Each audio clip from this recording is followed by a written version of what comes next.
In the future, and then there will be a time where online wealth of people will be greater than the offline wealth.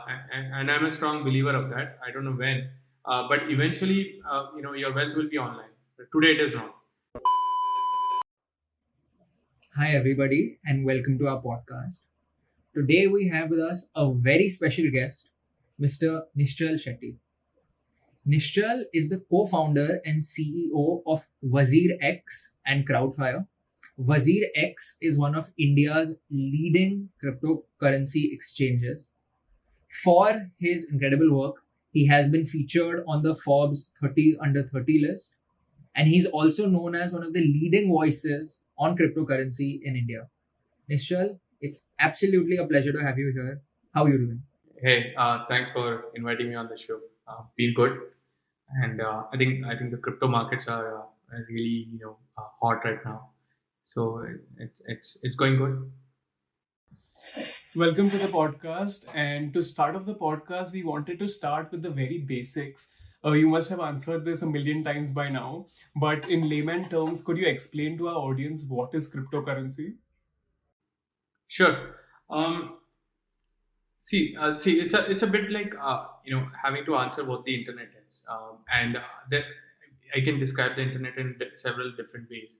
But I like to usually give some reference point, and let's look at the internet, for example.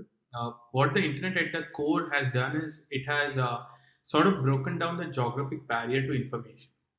So when I say that, what I mean is today you don't have to worry about any information in the world that's at your fingertips, all thanks to the internet. Before the internet, your information source were your close set of friends who are around you. The other was your local newspaper and whatever books reached you. So this is what the internet did. It said, let's break down this geographic boundary of information. And when that happened, you see what revolution has happened in the last 20, 30 years. Now, the other sector that is still bound by geography is the financial sector. So if you look at the financial sector today, you don't think about it in global terms. You think about it in local terms. You think about your bank giving the rate of interest to you in India. You think about sending money to your friends in India. So everything is geographically bound right now. Now, what crypto and blockchain is doing is that it's breaking down this financial geographic boundary, and in better terms, it's called as the transfer of value has now become possible to anyone anywhere in the world. So you don't have to worry about transferring value only in your geographic region, but you can send it to anyone.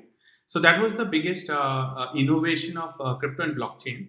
The other part that how this has been possible is if you look at how, because a lot of people say that I can already send money. So how do you send money today on the internet is through a three-party system. It is you, your bank, and your friend's bank. So it's three parties involved, and what you're actually doing is you're telling your bank, please send money to my friend. It's not you sending money to your friend. It's actually your bank and your friend's bank interacting with each other. Now in crypto is very similar to how it happens in the offline world. In the offline world, let's say you and your friend are there, and you want to give 100 rupees to your friend. What would you do? You would remove a 100 rupee note from your pocket and give it to your friend. Yeah. So what happened is only two of you and your friend were involved in this. This is called peer-to-peer, one person to the other. In the online world, this peer-to-peer, this cash kind of transaction was made possible by blockchain.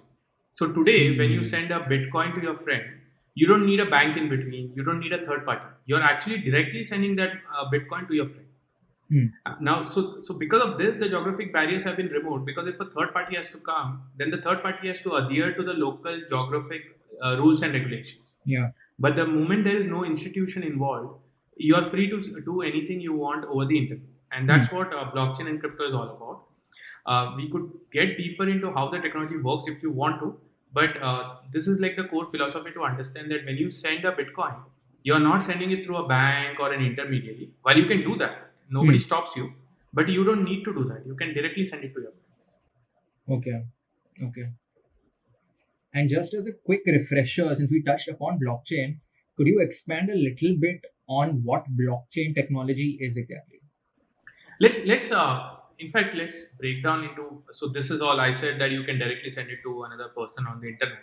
Then the question is how, because if there is no middleman, if there is no bank, who makes sure that you send the right amount, and you do have that much Bitcoin, who's doing all of this? So this is where the whole blockchain network comes in. And you might have heard one more term called as decentralization or decentralized. What that means is, let's say we are the three people today on the internet, and I happen to say that I'm going to launch a new network, which is the blockchain network, which is nothing but think of it as similar to a book. Let's say a book with 100 pages in it. Okay, and this book will keep the record of how much each of us owns. So let's say, okay, now to write the record, we have a puzzle that we have to solve. So now let's say this book, you will also have a copy of the book, and so Karan and Jay, both of you will have a copy of the book. I'll also have a copy of the book. If I want, I can write anything I want in the book, but the problem is you will not agree to it, because first I should have solved the puzzle. Second, you will also verify that I'm writing the right things. If I write the wrong things, you will not accept it. And because both of you are majority, if you don't accept, what I wrote will not be true then. So now if you see, none of us has any authority alone, but together we are sort of protecting the network. Now, but the question is, who amongst us gets to write it? And this is where the puzzle comes in. So that's a puzzle that has to be solved. Whoever amongst us solves the puzzle first gets to write it. And once we write, and let's say we can only write 10 entries per page. When I want to turn the page, again there will be a puzzle. Again, three of us get to compete.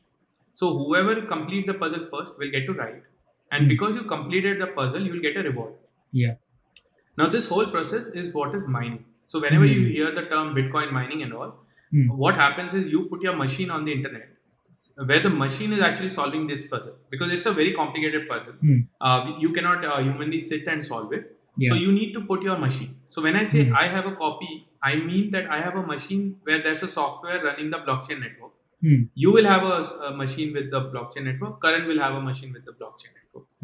And whenever our machines will also compete, and if our whoever's machine solves the puzzle first gets to write into the blockchain and also gets rewarded. And the others will just copy and accept the entries. And this is where you sort of check, saying, okay, they solved the puzzle, they also made the right entries, so we accept it. And this is a beautiful system. Now it's three of us. Now let's say one of your listeners says, I also want to join. They don't have to come and ask us. They just have to put this software on their machine. And their machine will automatically pull one more copy. So a fourth copy will go to the fourth person. And they're also involved. So what is happening is, this is a permissionless system where all it needed was the first person to come in, and then anyone can join. So today globally nobody knows how many people are actually solving the puzzle today. Because it's decentralized, there's no company, there's no permission. So this is how the whole mining and blockchain and everything is working today. Does Bitcoin mining get tougher with time? Yeah. So the thing is, when it's three of us, maybe the puzzle is something as simple as x plus 1 equal to 3. And we can quickly solve it because it's just three of us. But as more people come, if you make it that simple, what will happen is you will have more than one person solving it at the same time. Because it's easy. So automatically the difficulty level of the puzzle increases as more people enter the network. So as on today, but one more thing is, it makes sure that this puzzle's solvable time is usually 10 minutes. So as more people come, the puzzle gets harder, but the time is it takes usually 10 minutes to solve the puzzle. But also I think that reduces the supply in some form, because it's tougher now to get Bitcoins, and then that would lead to an increase in demand for it. No, so the supply part, how it works is, so first and foremost, there will always be 21 million Bitcoin. That's a constant number. So the number of Bitcoin will never increase. But the way it comes into the system is this: when you solve the puzzle, the reward you get, right? That is nothing but the entry of new Bitcoin into the system of that 21 million, and that again is constant on every 10 minutes. That, like as on today, every 10 minutes, 6.25 Bitcoins are released. It's rewarded to whoever solves the puzzle. And every year this number gets cut by half, and that's called the halving. So the last one was in May 2020. The next one will be around May 2024, and this will go on till the year 2140, when the last 21 million Bitcoin will be mined. As on today, I think about 18 million Bitcoin have been mined, and it goes on reducing because it halves every 4 years. The supply goes on reducing that way. It's just that the reward goes on reducing because you also realize that the network is growing. The price of Bitcoin also goes up. So even if the reward is reducing, the worth of that reward is actually increasing. Yeah. Okay. But another doubt that people usually have is that can they personally mine Bitcoin? Can an average person do that? You can. Like I said, see, there's nothing stopping you. It's like asking, can I access the internet? I can. Anyone can. So the thing is, the question is then, why is everyone not doing? Back in, let's say, 2010 to 2013, 14, you could do it with your personal computer because the puzzles were easier because there were less people. Yeah. But now it's reached a stage where you need large computing power, and that is not your like regular desktop or your PC is not able to give you that power. So you can participate even with your laptop. You can participate, but there's a very very small chance of you solving the puzzle. So what will happen is your computer will only be trying to solve it, but there are others more powerful computers which will solve it before you do. So that's the only difference. But otherwise, you can still use your desktop to mine Bitcoin. You can try to mine. It won't happen because your computer can't solve the puzzle that fast. Okay. Yeah. But Nischal, speaking about the value of Bitcoin, I'm going to ask you like a question from, again, the point of view of like an average layperson. First things we've seen is that Bitcoin has been quite volatile as a currency more recently. And I think perhaps this is one of the reasons why cryptocurrencies are not really, at least in India, as I understand it, widely being used in terms of purchasing goods and services. So since this is the case, what value does possessing cryptocurrency currently serve? See, I think before I answer that, one of the main important things to understand in the cryptocurrency ecosystem is cryptocurrency does not necessarily mean it's a currency. So cryptocurrency is usually there into 4 different categories. The first category is definitely a currency. It can be a currency. The second is it can be an asset as well.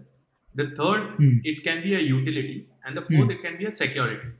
I'll just briefly explain what I mean by these 4 categories. Currency, I think we all know, where a cryptocurrency is made to be used as a payment mechanism. Asset, think of it as how gold is an asset today. You buy gold because you want to buy an asset. So asset is that, and Bitcoin falls into this asset category. Bitcoin is seen as a digital gold today. The third is utility. Utility is nothing but think of it as the loyalty points you have in some websites. Those are nothing but utility tokens in a way. They are used within that website for a particular purpose. For example, you might have heard of Ethereum. Yeah. So Ethereum has Ether, which is a utility token because you use Ether on the Ethereum blockchain to run applications. So it has a very specific use case on top of the Ethereum blockchain. The fourth is security. Security is nothing but tokenizing your stocks. So as on today, the stocks are also bound by geography. You're dealing in stocks in India. Yeah. But someday they'll be able to convert that into tokenized stocks where you can send that stock, keep it to yourself. You don't need a demat account also. You can keep it on your mobile phone application as well. So that's the security part. So these are the 4 different categories. Now coming to Bitcoin. Bitcoin is seen more as digital gold, and it is not seen as a currency anymore. Sure, there was narratives in the beginning, but the problem that has happened is one is Bitcoin's transaction cost is really really very high. Yeah. So the moment you want to send Bitcoin to your friend or someone, it costs you 300 to 500 rupees today as on today. Now, if you think about that and you say that how do I, if I want to make 1,000 rupees purchase, it means I'll have to pay 300, 400 rupees fine as a fee. Yeah. But in India, you have UPI where it is free and instant and 24/7. Yeah.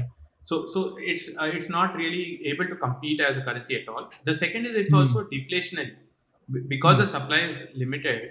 The cost of Bitcoin is designed to always go up as more people join. So you might have heard stories of someone paying 10,000 Bitcoins for pizza in I think 5-6 years ago. Nobody wants to be that guy because today that 10,000 Bitcoin is worth millions of dollars, hundreds of millions of dollars. Yeah. So but you don't feel bad about paying for pizza 6 years ago using INR because it's a currency. The value is almost stable all the time. Yeah.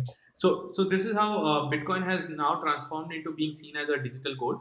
And Okay. it's even better than digital gold because of the fact that it's easily accessible and you can keep it in your mobile phone application. For gold you need physical access, or Physical. you need a third party, someone else to trust and to have them hold your gold. The other is Bitcoin is also programmable. Gold is not programmable, so you can write a lot of applications on top of Bitcoin. uh, so it's seen as a store of value. You'll often hear the term store of value, and store of value means nothing but where you want to conserve your value, you put into that asset. Gold is a store of value. Similarly, Bitcoin is also a store of value. Now, then the question comes: then why is the price rising? Where is this happening? If it is not currency, if there are no use cases. See, the thing is, Bitcoin is a trust network. It's a global trust network, and as more people trust it, the value is going to increase. Because if you, end of the day, why is gold valued today? Gold is not really valued because you wear ornaments of gold. If it was really the use case, then I think steel should be valued even more than gold, because more people use steel for everyday work, right? Yeah. Gold is valued, one, because it is scarce. Second, because people believe in it. And scarcity and belief are the ones that lead to the value of gold. Yeah. Now, the same story is playing out in Bitcoin. 100 million people today in the world own Bitcoin. So the price of Bitcoin is based on the trust of these 100 million people. Now, we all know that the internet has about 2 billion people, which means there's a large number of people yet to come into Bitcoin. And it's that understanding that is making people so much more bullish on the whole Bitcoin as a store of value, that from 100 million, if you go to 200 million, imagine what would happen. You go to 500 million, imagine what would happen. And the supply is constant. So even if these people are coming, the number of Bitcoin is always going to be the same. So you always have to buy in from the existing pie, which is where the value will go on increase. Okay. I agree. I do think that it's a great store of value and it's something that people can invest in. But there are 10,000 different types of cryptos that are out there, and obviously not all of them are good. How would you personally divide your money? Which are cryptos that you would want to invest in? See, end of the day, consider this entire sector as a high risk, high return sort of an investment, because it is still very new. It's new technology, it's cutting edge, things change all the time. So first, I think you should understand how much percentage of your portfolio you want to put into a high risk, high return investment. Having said that, I wouldn't personally want to give any recommendations, but I can tell you a few data points. For example, maximum people who enter into crypto for the first time, I think 95%, they go and buy Bitcoin for the first time. So Bitcoin is like the default entry asset for anyone who wants to enter the crypto ecosystem. And then after that, once they're into it and they learn it, then they start exploring other tokens, which are called as altcoins. Whatever is not Bitcoin is an altcoin. And in altcoins, Ethereum happens to be one of those first. Then there are many more, like there's BNB, which has the Binance chain. There is Tron, there is XRP. Then there are many. Now, how to invest? See, this is as simple and as difficult as saying which website is going to be the next big website. It depends. What is the website all about, and are the founders the right people to build something like that and grow it? So you have to do quite a few things before you invest. The first would be research to understand what is this token all about, what is the use case, why are they building it. The second is understand who are the people behind it, because of course there will always be these edge cases where there's a nobody and they really do it well. But at the early stages, usually it's always easier to trust teams that have done something before, or they have a good background. Then that trust level comes, because we are in an unregulated market today. It's really hard to trust someone who's not known, or an unknown entity, or a anonymous entity today. It's a little more difficult. So I would say research on the founder. Then the third is also just ask your friends and people who are in the ecosystem. You know them personally, not some random person on the internet. Because they might have other motives. But ask around. Look if there's someone in your network who understands crypto. Having said that, I think the safest is start with Bitcoin and then go into something. Now here I just want to clarify one thing that is often asked is Bitcoin is worth in Indian rupees I think 40 lakhs around. How can I buy a Bitcoin? And this is where I think it's important to understand that you don't have to buy an entire Bitcoin. Just like you don't have to buy an entire kilo of gold, you can buy a small gram of gold. You can also buy a small portion of Bitcoin, which will be 0. Let's say 0.001 or something. So you can start investing in Bitcoin for as low as even 100 rupees or 500 rupees. And I would recommend start small to understand how this whole thing works. Buy it, sell it, gain some money, lose some money, whatever. At 500,000 rupees, it's worth risking. So once you understand, only then do you should you go into investing more. Okay. Absolutely, but there's another doubt that I have, which is that if, for example, I am investing in multiple cryptocurrencies, multiple altcoins and Bitcoin, initially if I've invested in Bitcoin, now I'm investing in other altcoins, are they not competing cryptocurrencies? So if I invest in one, will that devalue Bitcoin in some way? No. So see, I think at least for Bitcoin, the good thing is Bitcoin is an undisputed leader in its segment as a store of value, as digital gold. There's no other competitor to Bitcoin because if you look at Bitcoin's history, also one is it does not have any founder or anyone who's public, who's known for people to even take sides and say I'm with this person or not. It's become a true community initiative with no one owning it, no one person owning it. And now it's going to be really hard for someone to build the exact same. Also, Bitcoin has the whole innovation of blockchain and crypto behind it. Now I cannot start another and say accept this as a competitor to Bitcoin. The altcoins are being built not as a competitor to Bitcoin, but for other specific use cases for the whole decentralized ecosystem. And maybe amongst them they might have each of their competitors. For example, Ethereum has the Binance chain as a competitor, so those will exist, and here you have to see which one will win or which one will grow. But ultimately I don't see Bitcoin, at least as on today, there's not been a competitor. I do not know the future, but right now Bitcoin is a league of its own, and altcoins are very different with different use cases. So, Mr. You've touched upon how we as investors perhaps should have a degree of caution about this entire idea of investing in cryptocurrencies. And on that theme, what I'd also like to do is talk about some of the fears and uncertainties a lot of individuals feel about cryptocurrencies in general. So, what I'm going to do now is I'm going to outline some of these fears and concerns one by one. And maybe if you could tell me your thoughts on each of them, does that sound okay? Yeah, sure. Okay. Now, the first one that people often talk about is how cryptocurrencies sort of form a speculative bubble which will burst and lead a lot of people to lose a lot of money. You have your Nobel laureates, to your Warren Buffetts, to your Jack Ma's talking about this. So, what are your thoughts on this? Look, I think I wouldn't call anything to be completely untrue or unfound. Sure, there are fears, and there should be fear, so that you have a balanced thought on this whole technology and this ecosystem. The fear is that it's a new technology; it's just 10 years old that way, and it's still growing and it's still being accepted globally or not. Regulatory uncertainty is the other thing. So there are quite a few disadvantages today because of the fact that it's new.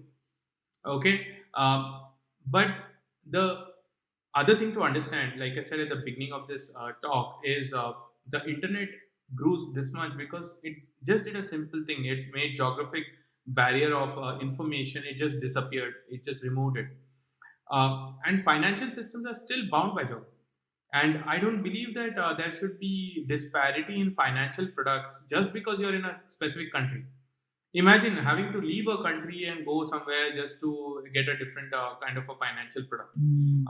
So the whole crypto ecosystem is trying to break that barrier.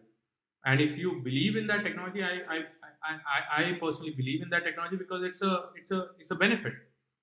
It's not possible today without crypto for you to send let's say value to anyone in the world within 5 minutes. You can't do that. That is technically impossible. So Bitcoin has made that possible. Crypto has made that possible.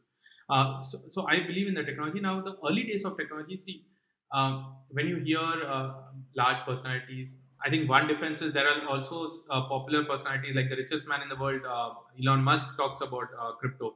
But there will be negative talk around it by large personalities because they may not fully understand it. They may not have really gone deep into it. Because I'm yet to see someone who understands how the whole crypto technology works, who says that I know a deep understanding and then has made a negative statement. You go around the internet, you will not find it. If you were to sit with, let's say, whoever, Warren Buffett or anyone, and talk five technical things about crypto, they wouldn't know. They're talking more from a an overview point of view. Yeah. And it's not like I would say it's completely wrong to say they're maybe just cautious. Yeah. But if you get deep, you'll realize that in the internet also, the early days of the internet, many called it a scam. In fact, me personally, I remember trying to buy something on eBay before e-commerce was big in India, and I got a fake product sent to my house, and then I said that the internet is a scam, and for a long time I did not buy. And I'm talking early days. This was year, I think, some 2000, 2002 or something. And for a long time I did not buy online because I thought online was scam. They only sold fake stuff. But in this pandemic, I think the only reason most of us survived the pandemic is because e-commerce existed. So you see the difference. Technology just needs more time for people to ease into it, and after that, mass adoption starts, and then it's unstoppable. Right now, the good thing is we are in the early stages, and if there are people talking negative, it's a great thing because they need more time to understand it, and you have the advantage of building in that system. So I would see this as an opportunity for the newcomers to not worry about these rich people getting into crypto as well. Let them be there, and the youth of the country, and it's also the reason why the 22 to 28-year-olds are the largest number of people in crypto. So that's the largest segment in crypto, and I think this is an advantage, and it's an opportunity for youngsters to jump in because old people are just skeptical about a new technology. Let them be. I think it's good. And speaking of scams, actually, that's the other point I wanted to go into. There is a lot of excitement around crypto, and at the same time, there is a dangerous combination of excitement along with, I think, not great levels of crypto literacy. And it is hard to tell sometimes what's legitimate, what's not. There's all kinds of scams that come up from, something like BitConnect being sort of a Ponzi scheme, a pyramid scheme, your pump and dump schemes. So, as an expert in this field, what are some signs you think consumers should be wary of to avoid such scams? See, I think education is definitely the biggest thing. Like, read up and understand, and just don't jump into crypto. You don't have to understand technicals. Understand the ecosystem. Read up. Read to understand who are the people in this, who are the leaders in this. Just so that you can then follow them on Twitter, or follow them on Instagram, follow them on YouTube, so that you understand what they're talking about and you understand the space. The second is, I think it's very important to also know that building a cryptocurrency is not rocket science. It's as easy as building a website is today. It's a one click. You can build a website on the internet with one click on any of the website builders. Similarly, you can also create cryptocurrency with a few lines of code or a few clicks. So many of the times, what happens is people who are new, they think, oh, there is a cryptocurrency that let's invest. But just because there is a cryptocurrency does not mean it has value. It will have value. The value will come from the fact that this cryptocurrency has a very specific need, and it has a very specific direction where it is going, and you see that there's a large market for it to exist, and there are also people and community behind it to grow it. When you see this combination, then you realize that there is a chance for success.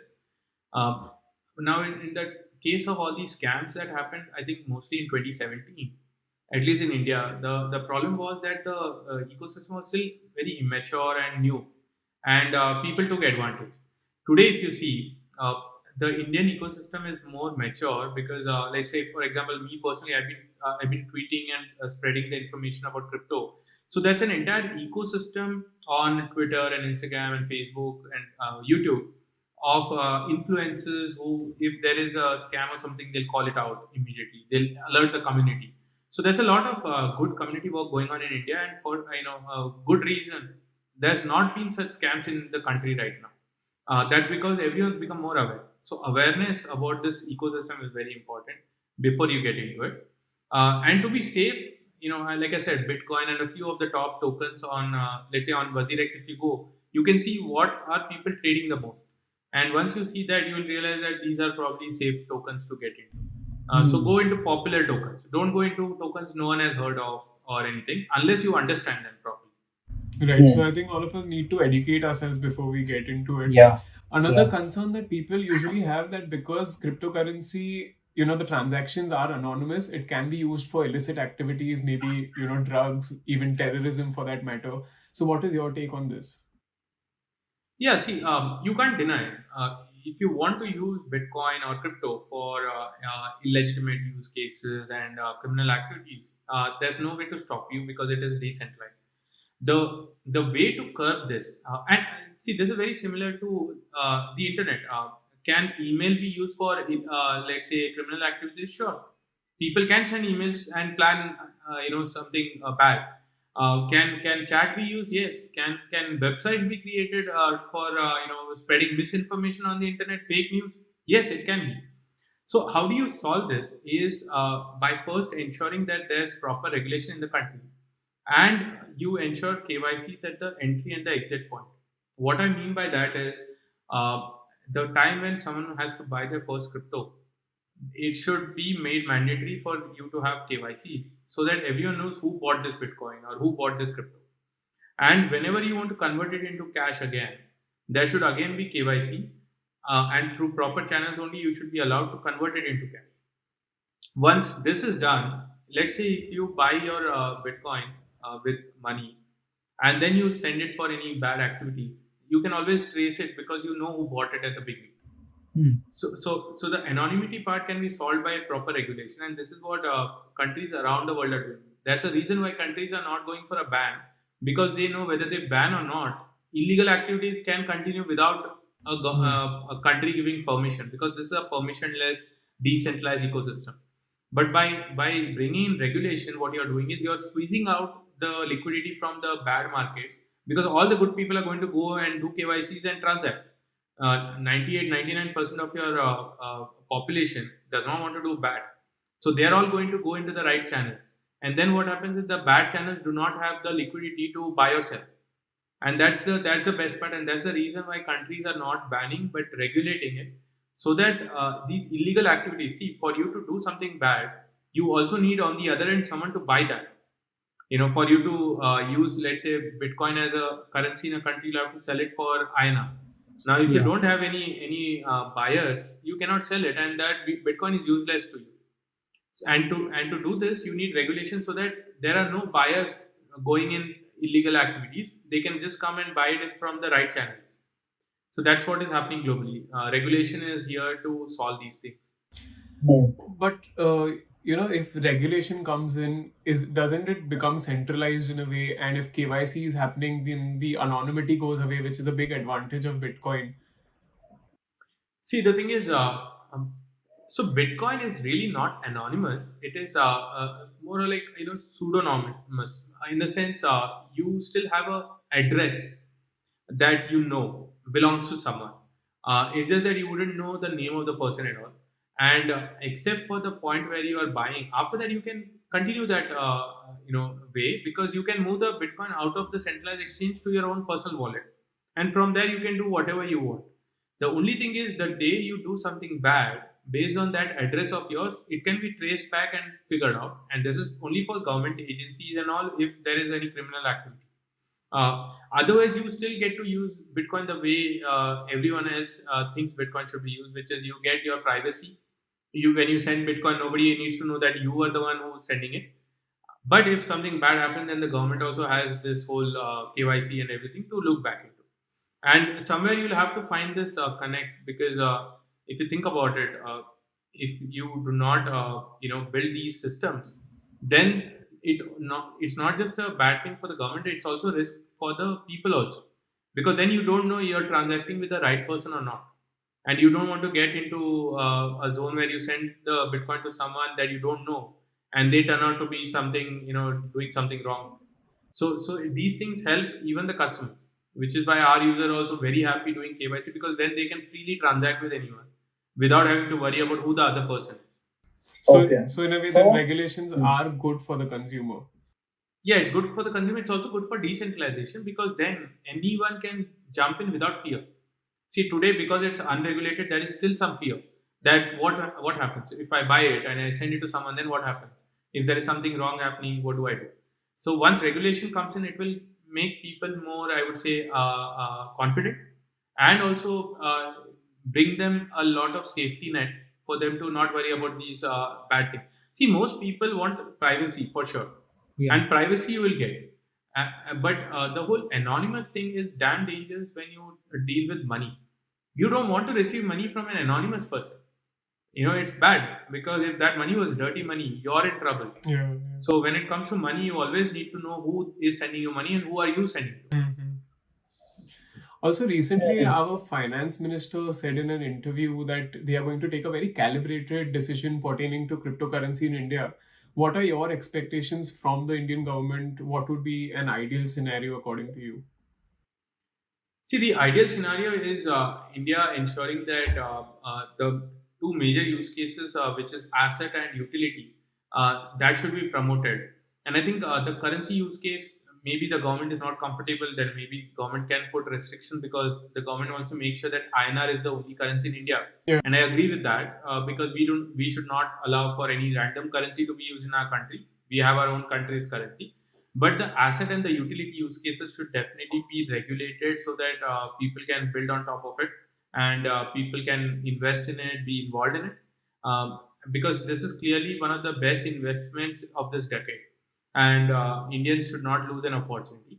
Similarly, it's also one of the best technologies of this decade, and Indian startups and Indian entrepreneurs and developers should not lose access to this. So there's an entire ecosystem of people in India who are involved, not just. See, a lot of time what happens, people just think that, this is all about trading.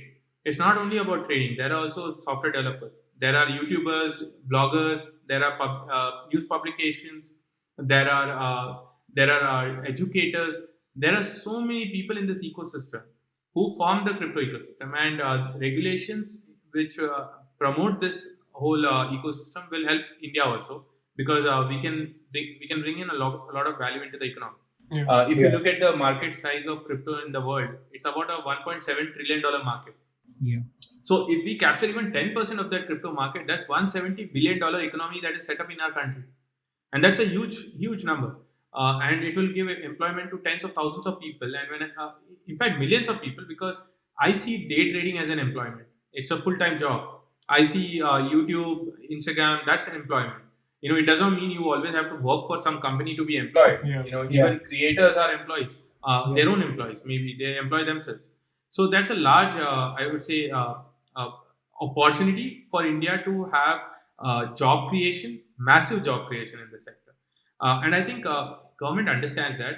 See, the negativity and all of this, it's very natural and normal when there is something new and unknown.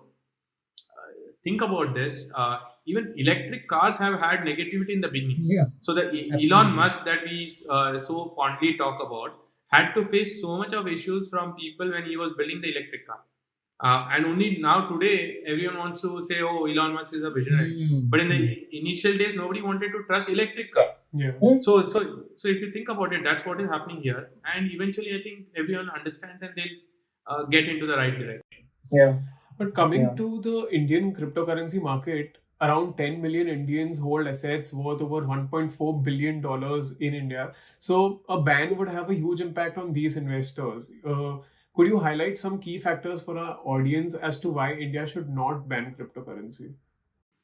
Sure. I think the first thing is what you said. 10 million. That's over a crore people in India who own some form of crypto asset, Bitcoin or whatever it is, and the collective worth is over 10,000 crores. Now, if you think about it, banning crypto would actually mean eroding the wealth of these 1 crore plus people in India. And I don't believe that is something that any government in the world would do. Having said that, the other thing is we are a software nation.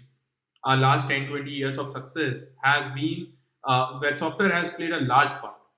And crypto is like the next step of software evolution.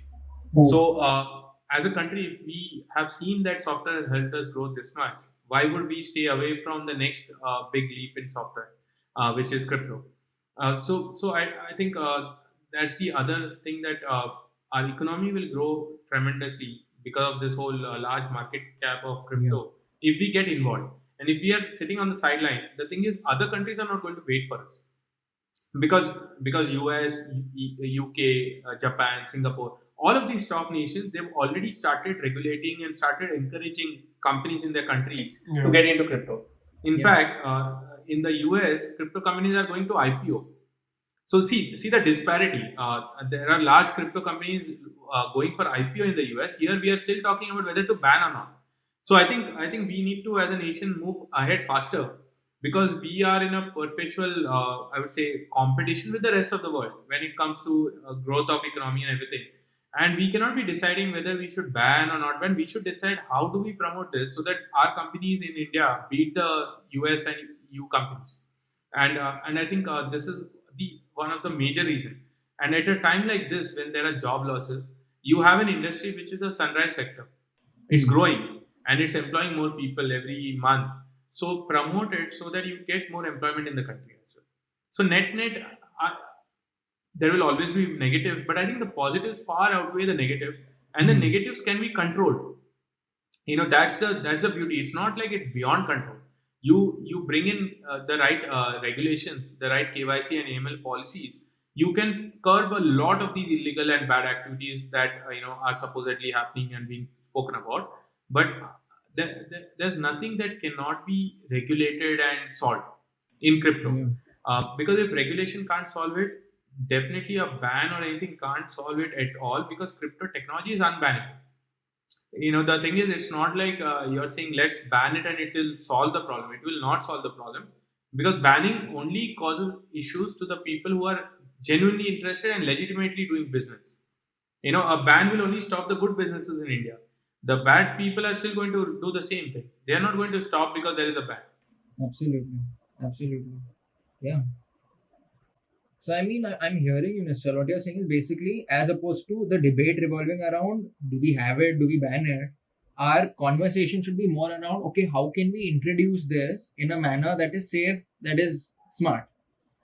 Right. And see, the thing is, maybe the ban debate would have been okay if, let's say, 20%, 30% of the world had banned it. The thing is, no country in the world has banned crypto.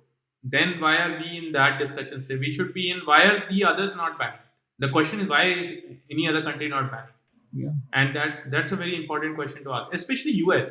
Let's forget every other country. We have to look up to the largest and most developed nations of the world, which is US is the number one. And if we want to be growing ourselves and become number one, we have to beat them. And for that, we have to just look at them. And they are so openly wanting to regulate this and wanting to promote their companies in the country. So we should do the same, I think. And Nischal, we do see the opportunity in like a financial context, definitely. But another thing we wanted to do was actually briefly touch upon the usage or application of cryptocurrency also in a non-financial context. Because I've heard of crypto technology being used for art, for video games, for collectible cards, there's crypto kitties, there's all sorts of things. So actually, to begin with, could you first tell us, since this is being spoken about a lot, what are NFTs? And could you specifically tell us a little bit about NFT art or crypto art in general? Sure. See, NFT, the full form is non-fungible token. And what that means is no two tokens are identical.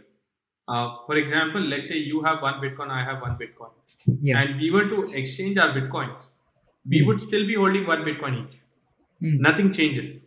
But if I have one NFT token and you have one NFT token, we can't simply exchange it, because the value of each of these tokens is different. Unique. And why is it different is because NFTs are nothing but digital art.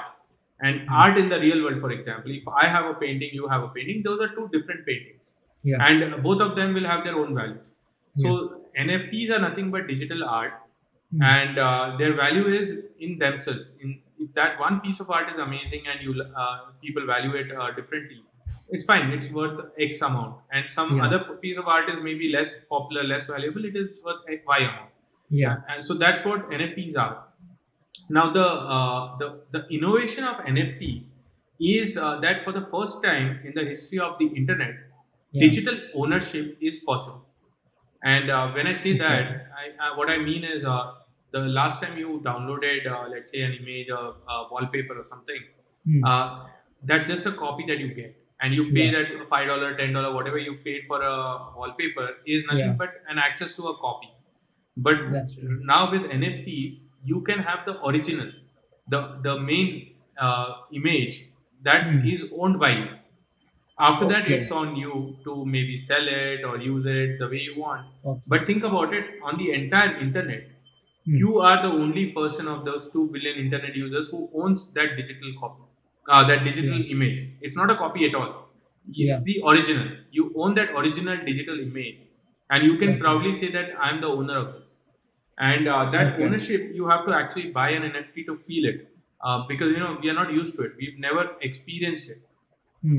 So it's very new right now. It started in 2017 with CryptoKitties, brought Yeah. that to the whole Hmm. forefront, and then it died down for a while, and now it's Yeah. emerging again Yeah. with certain NFTs like Beeple's NFT selling for I Yeah. think $69 million.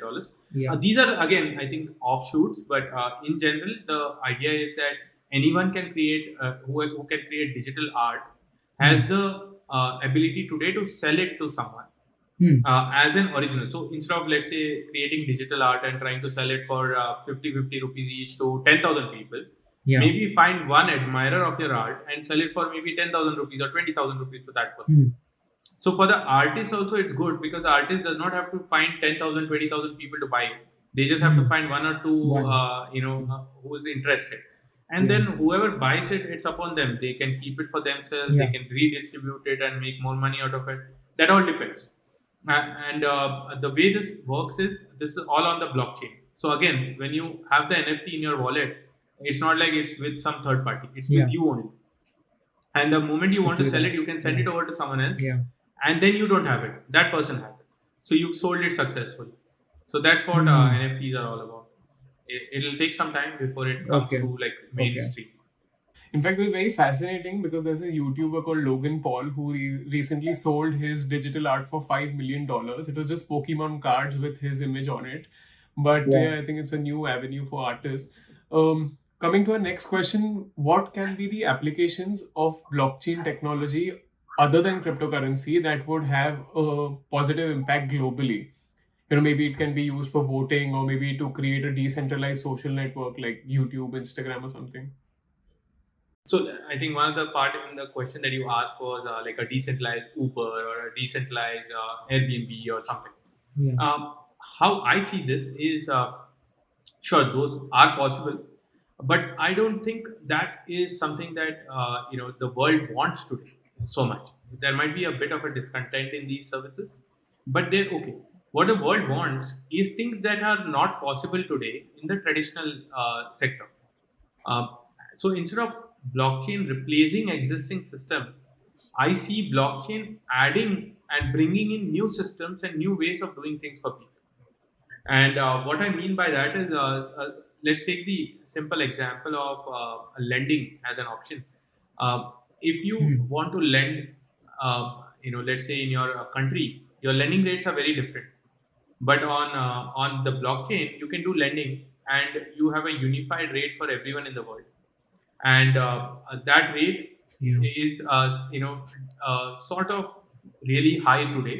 So if you're lending Hmm. on the blockchain, you sort of get more rate of interest compared to anywhere else in the world, and Okay. that is attracting a lot of people to put their crypto assets for lending. And this is just one financial use case, but I think the thing is there's always a time for everything, and today the whole blockchain ecosystem is in the building block stage. What I mean is it's laying out the infrastructure for a future where you will be able to build a lot of other applications, but as on today it's more of at the infrastructure laying stage, so it's still building out things. Like even now you will hear about Ethereum blockchain, for example, is not able to handle all the load, and that's because it's not really, it was never meant for so many people. So now the thing is they're now redoing it, redeveloping it, building new versions so that it can handle the load that is already on the system. So it's like a lot of applications were not imaginable when your internet was in, let's say, in the year 2000 or 2005, when you had dial-up internet. You couldn't really imagine YouTube being a option, because your internet speeds were not capable of supporting YouTube. But now, because your internet speeds have increased, you have YouTube as a product that you can use. So similarly, even in blockchain and crypto, it's going to take some time before all these use cases for users come into the picture. Coming to our next question, Nischal, I read about an incident where the co-founder of Mozilla Firefox, he actually created a browser called Brave Browser, where the users get paid to watch ads on the platform, and they get paid in the form of cryptocurrency. I think it's called basic attention token. And in a way, the users have become shareholders of the company, and that has boosted the customer loyalty. So do you see other companies like Geo, for example, following this trend? Will companies start creating their own cryptocurrencies? Yeah, see, all of these are nothing but utility tokens, where each product will have a specific use case for the token they create. BAT, for example, what they're saying is that if you're going to view ads on the browser, you as well get some cut of that money that we make. And if you think about it, it is possible to do this globally only through crypto, because if, let's say, as a browser, I had to make a payment to whoever was using my browser, then in every country I have to create integration, banking integration. Hmm. I can not do that. Whatever 150, 200 countries, I cannot actually, as a company, go to every country and say, please allow payments and crack that. But in Yeah. crypto, I don't have to worry where my users are from. I can just reward them in crypto, and it's up to them to figure out how to convert it into their local currency. And so this is a beautiful, I would say, enabler that crypto is here. And that is why, not because otherwise Chrome should have also done it, maybe everyone should have done it. The reason is because without crypto they can't do it. And BAT has taken that advantage and said that we will do this before these large companies get into crypto. Yeah. Yeah. Yeah. So we've spoken about the application of crypto maybe in a corporate context, but there's also, Nishal, been a lot of conversation around countries experimenting with issuing their own cryptocurrencies. From what I understand, a few countries like Venezuela, like even Ecuador, I think they've given it a go. And while on one end it does seem against the principle of decentralization because there is a central authority sort of issuing it, could you tell us maybe some of your thoughts about this trend? Do you see this as something more countries adopt, perhaps even India will adopt? And also, if they do adopt it, how will it work? Sure. See, what you're talking about are the other term for that is a central bank digital currency. It's called CBDC. And Okay. what is happening is banks around the world, the central banks around the world, they're trying to figure out how, if they could also release their own crypto. And Hmm. I think it makes sense, while it will not be a decentralized crypto, but at least it will be on the blockchain, and it will allow you to move it around as freely as you do cash in the real world. And Okay. the advantage of that is it will reduce the settlement time one between banks, because as on today, when two banks are also interacting, there's a settlement period, and it is anywhere from a few hours to a few days. Hmm. And because of that, banking had these timings, and then banking, if there is some banking issue, it goes slower to resolve these issues, because the bank will say the amount was deducted from your this account, it's not gone there, we have to talk to the bank. All of that problem gets solved when CBDC comes, because it's crypto, so it will be instant transfer from one person to the other, one bank to the other. And so the settlement time will reduce to instant, it will become instant settlement Hmm. for banks, and that will be beautiful. The other is, if you don't want the bank to hold your money, you could still hold it in your mobile phone, which you can't do today to INR, because today you have a bank. Without a bank you cannot have digital money, digital INR, right? Now the other disadvantage of that is that in India there are about 300 million people who don't have a bank account. They're called the unbanked, and what that means is they cannot be involved in the digital economy. Digital economy. Yes. Now, the moment a CBDC comes, all they need is a mobile phone and a application, mobile application, then you can just send that money to them. So anyone in your surrounding who says I don't have a bank account today, you will be giving them cash. Yeah. Tomorrow you can tell them, please ये download कर लो app, मैं अभी भेजता हूँ तुमको. So it's as easy as that. So think about that difference. The moment CBDC comes, the unbanked population in India can participate in the digital economy.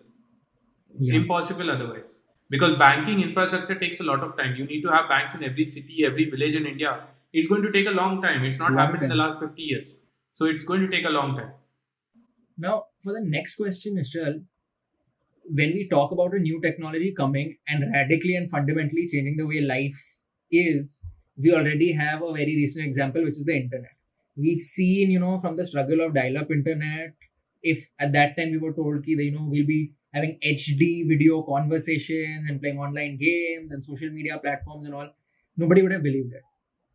Now, the question I'm going to ask you will be a little bit tricky to answer, maybe, because there are so many variables at play. But I'm wondering, given your experience with crypto, I'd like for you to sort of paint a vision of the future for us with regards to cryptocurrency. So when you close your eyes and you visualize the world in a post-cryptocurrency world, say 5, 10, 20 years from now, how do you think the world will be impacted by this in the future?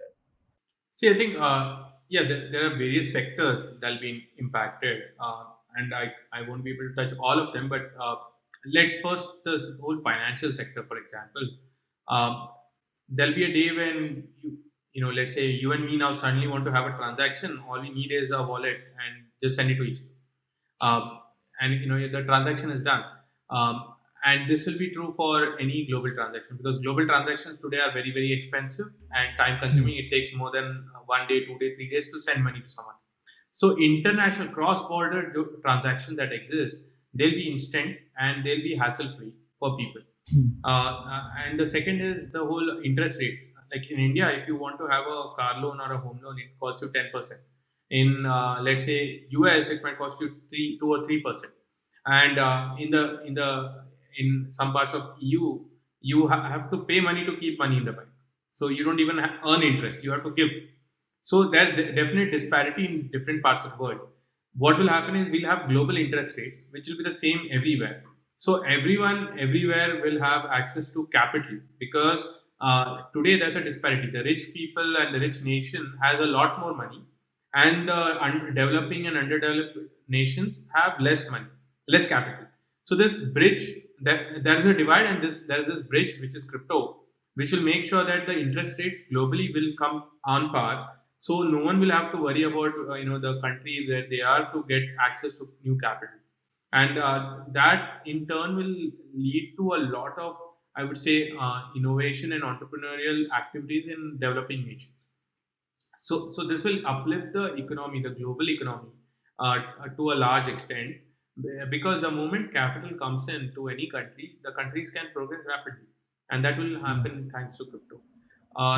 The other, I think, other important thing is about owning and ownership online. Like either NFTs or even Bitcoin and digital gold. You will start owning more online. Today, if you see, what you own online are soft, I would say, soft power, like your social networks, your email. But very soon you will start owning value online. And it starts with digital assets and all. Like today, if you were to calculate your net worth, it's a factor of your offline wealth. There's unless you're an internet entrepreneur, there's no online wealth that you factor in, if you see. But in the future, and then there will be a time where online wealth of people will be greater than the offline wealth. And I'm a strong believer of that. I don't know when, but eventually, your wealth will be online. But today it is not. So all of this, I think, crypto is definitely going to change. Yeah, it's really interesting, Nischal, because the way you're talking about it, it seems to me like there is this process where we move from the physical world to the digital world. But right now we are sort of in the middle, jahan it has become digitized, but it isn't the same as physical ownership. Like there is a middleman, or I'm owning a copy of it as opposed to the original thing. So it's almost like we're going back to the origin, but we're fully digitizing the way it is in the physical world. See, we are just recreating the world online, if you see. and there's a path to it. You can't have everything on day one. So it's been a slow and steady process, but everything is moving. Can you believe today we work online only? Yeah, We don't even go to absolutely. offices anymore. So what has happened? Physical offices are no more. For most of the internet companies, it's not there, and no one wants to go back to physical offices anymore. We are doing interviews online. Yeah. If I told you, like you said, I think a few minutes back, if I told you even 2 years ago that number of online meetings will be greater than number of offline meetings, no one would have believed that. Yeah. Now it's beaten. The one thing that you can be assured of is, given enough time, technology will always win. There is no way to beat technology. It just needs more time. And so every aspect of the offline world will become online. And now with crypto, it is the money that the technology has set its eyes on the financial world, and it will digitalize it. You can't stop it. You might be able to deny it and delay it, but it will not be stopped. Yeah. But these cryptocurrencies, do you think they will serve as complementary to our national currencies, or do you think they will look at fully replacing them? So it's always going to be. So it's not just about crypto, but anything. Now all of this we said about building the digital world and everything. You'll realize that it has not destroyed the offline world. It does not mean that the offline world is over. It just means that it has created new stuff online, and it has increased in size compared to the offline world. So when e-commerce came, people said that offline khatam ho jayega. But even now, you still go offline when you need offline related activities. You want to buy offline, you go offline. But online is growing faster than on offline, and it will continue to grow. So I don't see anything destroying anything else. It will just add and create new use cases and add more value. See, overall, if the global economy Yeah. has been growing overall every year, and where does that growth come from? Now that growth is going to come from the online world. So it's not about it's not a zero sum game where you remove from the offline world and put it here. You create here. You Yeah. are creating new stuff. So I don't see Yeah. our currencies going obsolete or unusable, because currencies have very specific use cases and they will exist for that. But there are use cases which today currencies cannot make happen. For example, sending money instantly to someone in other parts of the world, remittance, for example, INR is not used in remittance because you can't use it. So you need a common asset or something, and this is where crypto will come in. So it's just new use cases that will emerge. It's not going to replace something. It's going to add to what exists. I get you. But do you think at some point we will be doing things like making daily purchases using crypto? And if so, how far away do you think we are from such a possibility?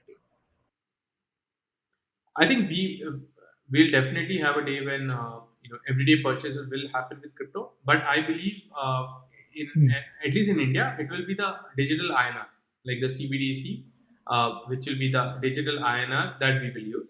But definitely it will be crypto, but it will be our country's own crypto for transactions, everyday transactions and stuff. I'm not wrong, I think I read that Tesla has already started accepting cryptocurrency as a form of payment. Yeah, they have. And see, these are experiments. Everyone's going to run them. And like I said, for large purchases, maybe sure you can still think of a Bitcoin or something. But for everyday purchases, you cannot think of Bitcoin because it's just expensive, too expensive. Yeah.